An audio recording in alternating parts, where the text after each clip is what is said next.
আকাশবাণী কলকাতা। স্থানীয় সংবাদ পড়ছি ধৃতি সেন শর্মা। বিশেষ খবর হলো, সংসদ ভবনের নিরাপত্তা ইস্যুতে হইহট্টগোলের সময় উচ্ছৃঙ্খল আচরণের অভিযোগে তৃণমূল কংগ্রেসের রাজ্যসভার সাংসদ ডেরেক ওব্রায়েন সহ উভয় সভার 15 জন সাংসদ শীতকালীন অধিবেশনের বাদবাকি সময়ের জন্য সাসপেন্ড। তৃণমূল কংগ্রেস এই ঘটনায় উষ্মা প্রকাশ করলেও বিজেপি বলেছে এক যাত্রায় পৃথক ফল হতে পারে না। এদিকে সংসদের ভেতরে ও বাইরে গতকালের বিক্ষোভ দেখানোর ঘটনায় পশ্চিমবঙ্গেরও যোগ মিলেছে। ললিত ঝা নামে এক ব্যক্তির খোঁজে পুলিশ তল্লাশি চালাচ্ছে। লোকসভার ঘটনার পর রাজ্য বিধানসভার নিরাপত্তা আরও বাড়ানো হয়েছে। মুখ্যমন্ত্রী আজ বিধানসভার নিরাপত্তা খতিয়ে দেখেছেন।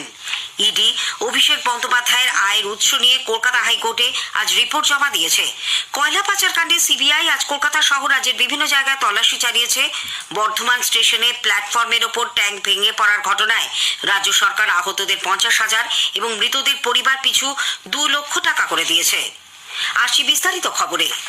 সংসদ ভবনের নিরাপত্তা ইস্যুতে হইহট্টগোলের সময় উচ্ছৃঙ্খল আচরণের অভিযোগে তৃণমূল কংগ্রেসের রাজ্যসভার সাংসদ ডেরেক ওব্রায়েন সহ উভয় সভার 15 জন সাংসদকে শীতকালীন অধিবেশনের বাদবাকি সময়ের জন্য সাসপেন্ড করা হয়েছে। এদের মধ্যে আছেন লোকসভায় কংগ্রেসের 9, সিপিআইএম ও ডিএমকের 2 জন করে এবং সিপিআই এর 1 জন সাংসদ। প্রথমবার মুলতবি হওয়ার পর বেলা 12টায় রাজ্যসভার অধিবেশন আজ আবার শুরু হলে চেয়ারম্যান জগদীপ ধনখড় সাংসদ ডেরেক ওব্রায়েনের বিরুদ্ধে তার নির্দেশ অমান্য করা এবং আচরণে গুরুতর বিচ্যুতির অভিযোগ করেন। এরপর সভার নেতা পীযূষ গোয়েল তৃণমূল কংগ্রেস সাংসদকে সাসপেন্ড করার প্রস্তাব আনলে ধ্বনি ভোটে তা গৃহীত হয়। চিৎকার চেঁচামেচি চলতে থাকায় দুপুর 2টো পর্যন্ত সভা মুলতবি করে দেন চেয়ারম্যান। লোকসভাতেও সংসদ ভবনের নিরাপত্তা ইস্যুতে হইহট্টগোলের দরুন বেলা 2টো পর্যন্ত অধিবেশন মুলতবি হয়ে যায়। মুলতবির পর ফের লোকসভার অধিবেশন বসলে সংসদ বিষয়ক মন্ত্রী প্রহ্লাদ যোশী কংগ্রেস সাংসদের সাসপেনশন সংক্রান্ত প্রস্তাব উত্থাপন করে বলেন, এই ধরনের আচরণ সভার মর্যাদা ক্ষুণ্ণ করে। সেখানেও ধ্বনি ভোটে প্রস্তাবটি পাশ হয়। পরে উভয় সভায় দিনের মতো মুলতবি হয়ে যায়। এদিকে রাজ্যসভার চেয়ারম্যানের নির্দেশ সত্ত্বেও ডেরেক ওব্রায়েন সভাকক্ষ ত্যাগ করতে অস্বীকার করায় তার যথাযথ আচরণ না করার বিষয়টি প্রিভিলেজ কমিটিকে জানানোর ব্যাপারে সভায় একটি প্রস্তাব আনা হয়। কমিটিকে 3 মাসের মধ্যে তার রিপোর্ট জমা দিতে বলা হয়েছে। ডেরেক ওব্রায়েনের সাসপেনশন নিয়ে তৃণমূল কংগ্রেস তীব্র উষ্মা প্রকাশ করেছে। দলের সাংসদ সুখেন্দু শেখর রায় সংসদের বাইরে সাংবাদিকদের বলেন, ডেরেক ওব্রায়েনকে প্রথম দিন থেকেই টার্গেট করা হচ্ছে। যেহেতু ও সবচেয়ে বেশি সোচ্চার আমাদের দলের নেতা হিসেবে, আজকে তাকে সাসপেন্ড করা হলো কেন? আমরা তো সবাই ওয়েলে ছিলাম, অন্য পার্টির লোকেরা সবাই ওয়েলে ছিল, আজকে প্রায় 50-60 জন ওয়েলে ছিল। তো সবাইকেই সাসপেন্ড করা উচিত, শুধু ডেরেককে বেছে বেছে করা হলো কেন? তো সবাইকেই সাসপেন্ড করা উচিত, শুধু ডেরেককে বেছে বেছে করা হলো কেন? যেহেতু সে তৃণমূলের নেতা রাজ্যসভার। রাজ্যের মন্ত্রী শশী পাঁজাও বলেছেন, সরকার সংসদে বিরোধীদের কণ্ঠ রোধ করতে চায়, সে কারণে এই ধরনের পদক্ষেপ। অন্যদিকে বিরোধী দলনেতা শুভেন্দু অধিকারী এই বহিষ্কারের ঘটনাকে কটাক্ষ করে বলেছেন, এক যাত্রায় পৃথক ফল হতে পারে না। এক যাত্রায় পৃথক ফল হবে কি? বিরোধী দলনেতা সিটে বসে সাসপেন্ড হন, আর ওয়েলে নেমেছে সাসপেন্ড হয়েছিল। শুভেন্দু অধিকারীকে সাসপেন্ড করেছিলেন তখন বড় বড় কথা। পশ্চিম মেদিনীপুরের চন্দ্রকোনায় আজ ক্ষতিগ্রস্ত আলু চাষিদের বীজ বিতরণ করে তিনি আরো অভিযোগ করেন, এ রাজ্যে মমতা ব্যানার্জির আশ্রয় ও প্রশ্রয়ে দেশ বিরোধী শক্তি কাজ করছে। লোকসভার দর্শক গ্যালারি থেকে গতকাল 2 যুবকের লাফিয়ে পড়া এবং স্মোক ক্যান থেকে ধোঁয়া ছাড়ানোর ঘটনায় 8 জন নিরাপত্তা কর্মীকে সাসপেন্ড করেছে লোকসভা সচিবালয়। স্বরাষ্ট্র মন্ত্রক গোটা ঘটনার উচ্চ পর্যায়ের তদন্তের নির্দেশ দিয়েছে। এদিকে সংসদের ভেতরে এবং বাইরে গতকাল স্মোক ক্যান ব্যবহার করে বিক্ষোভ দেখানোর ওই ঘটনায় পশ্চিমবঙ্গেরও যোগ মিলেছে। এ ব্যাপারে কলকাতায় বসবাসকারী ললিত ঝা নামে এক ব্যক্তির খোঁজে পুলিশ তল্লাশি চালাচ্ছে। মধ্য কলকাতার একটি বাড়িতে তিনি 5 বছর ধরে থাকতেন। বছর 3 আগে ললিত বাড়িটি ছেড়ে দেন বলে জানা গেছে। তার ফোন থেকে সংসদে কালকের ঝামেলার ছবি এবং ভিডিও হোয়াটসঅ্যাপে কয়েকজনকে পাঠান ললিত। এদেরই একজন হালি শহরের বাসিন্দা নীলাক্ষ আইচের বাড়িতে যান রাজ্য ব্যারাকপুর পুলিশের গোয়েন্দা দল। কলেজ ছাত্র নীলাক্ষকে আজ দীর্ঘক্ষণ জেরা করা হয়। পুলিশকে নীলাক্ষ জানিয়েছেন, গত এপ্রিলে কলকাতা সেন্ট্রাল এভিনিউয়ের একটি অনুষ্ঠানে ললিত ঝায়ের সঙ্গে তার আলাপ হয়। এদিকে বিজেপির রাজ্য সভাপতি সুকান্ত মজুমদার সংসদের ওই ঘটনায় বামেদের যোগসাজশ থাকার অভিযোগ করেছেন।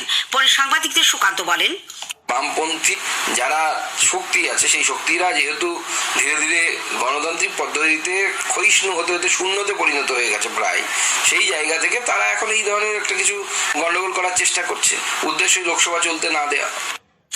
সিপিআইএম নেতা সুজন চক্রবর্তী সুকান্ত বাবুর অভিযোগের তীব্র বিরোধিতা করেছেন। সাংবাদিকদের তিনি বলেছেন, তদন্তকারী সংস্থার মাথায় অজিত দোভালকে সরিয়ে সুকান্ত মজুমদারকে বসান, তা অমিত শাকে সরিয়ে সুকান্ত মজুমদারকে বসান। কোনো কিছু শুনবার আগে থেকে নিজের মতো করে ভাষণ দিতে থাকে, এটা কখনোই ঠিক না। লোকসভায় কংগ্রেস নেতা অধীর রঞ্জন চৌধুরী এই ঘটনার তদন্ত দাবি করেছেন। सरकार की कोई मतलब ही नहीं है, जो हो गया तो हो गया, इस तरीके की एटीट्यूड है।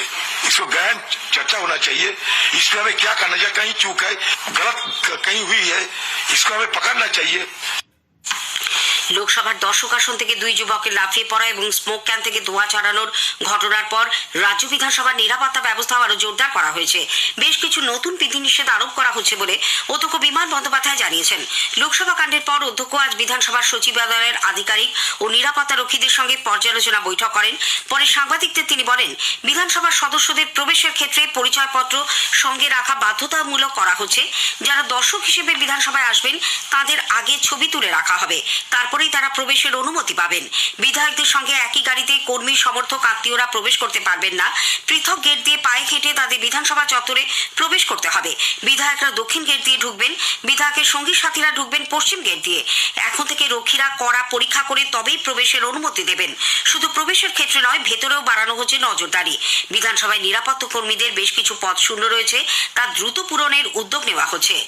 এদিকে মুখ্যমন্ত্রী মমতা ব্যানার্জি আজ রাজ্য সচিবালয় নবান্নে পৌঁছে বিভিন্ন দপ্তরে গিয়ে নিরাপত্তা ব্যবস্থা খতিয়ে দেখেন। সেই সময় দায়িত্বপ্রাপ্ত অনেক ওসি আইসি গরহাজির থাকায় মুখ্যমন্ত্রী অসন্তোষ প্রকাশ করেন। এরপরে তিনি তার সিকিউরিটি অফ ডিরেক্টরেটকে গোটা বিষয়টি দেখতে বলেন। সংসদ ভবনের গতকালের ঘটনার পরে মুখ্যমন্ত্রীর এই উদ্যোগ। স্থানীয় সংবাদ শুনছেন আকাশবাণী কলকাতা কেন্দ্র থেকে। লিপস অ্যান্ড বাউন্স সংস্থার সিইও তৃণমূল কংগ্রেসের সর্বভারতীয় সাধারণ সম্পাদক সাংসদ অভিষেক বন্দ্যোপাধ্যায়ের আয়ের উৎস নিয়ে আজ কলকাতা হাইকোর্টে মুখবন্ধ খামে রিপোর্ট জমা দিয়েছে এনফোর্সমেন্ট নির্দেশালয় ইডি। বিচারপতি অমৃতা সিনহার এজলাসে এই রিপোর্ট জমা পড়ে। বিচারপতি সিনহা জানিয়েছেন, রিপোর্ট খতিয়ে দেখে পরবর্তী নির্দেশ দেওয়া হবে। 20 তারিখ মামলার পরবর্তী শুনানি। আদালতের নির্দেশে তার আয়ের বিস্তারিত তথ্য ইডির কাছে জমা দিয়েছিলেন অভিষেক। তার আয়ের উৎস জানতে চেয়েছিলেন বিচারপতি অমৃতা সিনহা। গত মঙ্গলবার ইডি আদালতে জানায় 5000 পৃষ্ঠার নথি জমা দিয়েছেন অভিষেক। ওইসব নথি থেকে অভিষেক বন্দ্যোপাধ্যায়ের আয়ের উৎস জানা গেছে কিনা তা নিয়ে প্রশ্ন তোলেন বিচারপতি সিনহা। 31শে ডিসেম্বরের মধ্যে তদন্ত শেষ হবে কিনা ইডির কাছে তিনি তাও জানতে চেয়েছিলেন। কয়লা পাচার কাণ্ডে সিবিআই অন্যতম মূল অভিযুক্ত অনুপ মাঝি ওরফে লালার ঘনিষ্ঠদের বাড়ি সহ আজ কলকাতা ও রাজ্যের বিভিন্ন জায়গায় তল্লাশি চালায়। বার্নপুর, পুরুলিয়া, দুর্গাপুর এবং মালদার 10টি জায়গায় তল্লাশি চলে।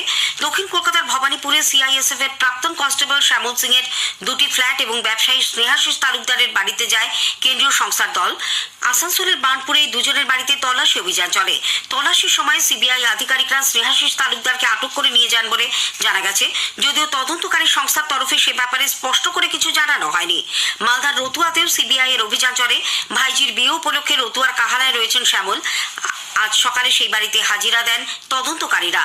আসানসোলে দীর্ঘদিন কর্মরত ছিলেন এই সিআইএসএফ কনস্টেবল। মালদা শহরে তার আরও একটি ফ্ল্যাটেও সিবিআই দল ঘণ্টা 3 ধরে জিজ্ঞাসাবাদ ও তল্লাশি চালায়। বেশ কিছু নথিপত্র তারা বাজেয়াপ্ত করেন। তল্লাশি চলে দুর্গাপুরের ব্যবসায়ী সৌরভ কুমারের বাড়িতেও। পুরুলিয়ার নিতুরিয়াতেও অভিযান চালানো হয়। কেন্দ্রীয় তদন্তকারী সংস্থার 8-9 জনের দল নিতুরিয়ার বেশ কয়েকটি জায়গায় যায়। এর মধ্যে রয়েছে সরবরি গ্রামের সৈকত দে। তাকে বাড়িতে না পেয়ে ভেতরের ঘরের দরজায় লাগানো তালা সিল করে দেন আধিকারিকরা। এরপরে গ্রামের জমিকার বাড়ি সুপ্রদীপ মণ্ডলের বাড়িতেও অভিযান চালানো হয়। বর্ধমান স্টেশনের প্ল্যাটফর্মের উপর 133 বছরের পুরনো জলের ট্যাঙ্ক ভেঙে পড়ার ঘটনায় রাজ্য সরকার আহতদের 50,000 টাকা এবং মৃতদের পরিবারকে 2 লক্ষ টাকার চেক তুলে দিয়েছে। রাজ্যের মন্ত্রী স্বপন দেবনাথ আজ এই চেক প্রদান করেন। রাজ্যপাল সিভি আনন্দ বোস আজ আহতদের দেখতে হাসপাতালে যান। পূর্ব বর্ধমানের জেলা শাসক পূর্ণেন্দু মাঝিও আজ আবার বর্ধমানের মেডিকেল কলেজে যান, রোগীদের সঙ্গে কথা বলেন। জেলা শাসক জানান যে 34 জন আহত হাসপাতালে ভর্তি ছিলেন, তাদের সকলের অবস্থায় স্থিতিশীল। পর্যায়ক্রমে এদের আগামীকালের মধ্যেই ছেড়ে দেওয়া হবে। এদিকে ওই ঘটনায় নিহত মাফিসা খাতুনের স্বামী আব্দুল মাফিজ শেখ রেলের বিরুদ্ধে জিআরপি থানায় এফআইআর দায়ের করেছেন। এর ভিত্তিতে জিআরপি তদন্ত শুরু করেছে। গতকাল দুপুরের ওই ঘটনায় 3 জনের মৃত্যু হয়, গুরুতর জখম হন 30 জনেরও বেশি। ওই দুর্ঘটনায় মৃত 3 জনের পরিবারকে 10 লক্ষ টাকা করে সাহায্য এবং পরিবার পিছু একজনকে চাকরির দাবিতে বাম শ্রমিক সংগঠন সিটু আজ স্টেশন কর্তৃপক্ষের কাছে ডেপুটেশন দেয়।